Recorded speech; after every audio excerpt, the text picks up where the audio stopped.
ce que je trouve encore plus problématique, enfin notamment dans le cas des blessés dans le cadre des manifestations des Gilets jaunes, c'est que c'est comme si c'est comme si c'était des dommages collatéraux, enfin dont il fallait pas tenir compte, et notamment de la part du pouvoir politique qui a jamais eu un geste ou une parole pour dire écoutez, ces blessures n'auraient pas dû vous arriver, on était dans une situation, on était débordés, ça vous est arrivé, mais ça n'aurait pas dû arriver. Enfin, ne serait-ce que ça, de prendre en considération la souffrance de ces gens, que ça n'ait pas été fait.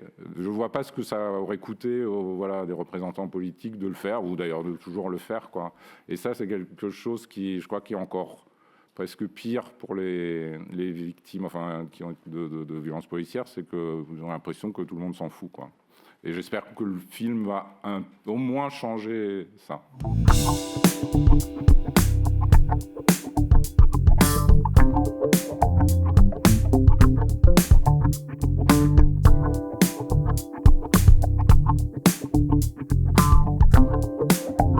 C'est des personnages qui veulent faire bien leur travail, ils ont de l'expérience, ils ont de l'ancienneté, ils sont même sobres dans ce qu'ils font, dans ce qu'elles font.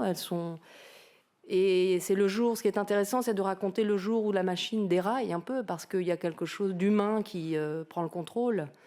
Il y a quelque chose d'intime aussi qui se joue, qui fait qu'on est dépassé par la fonction.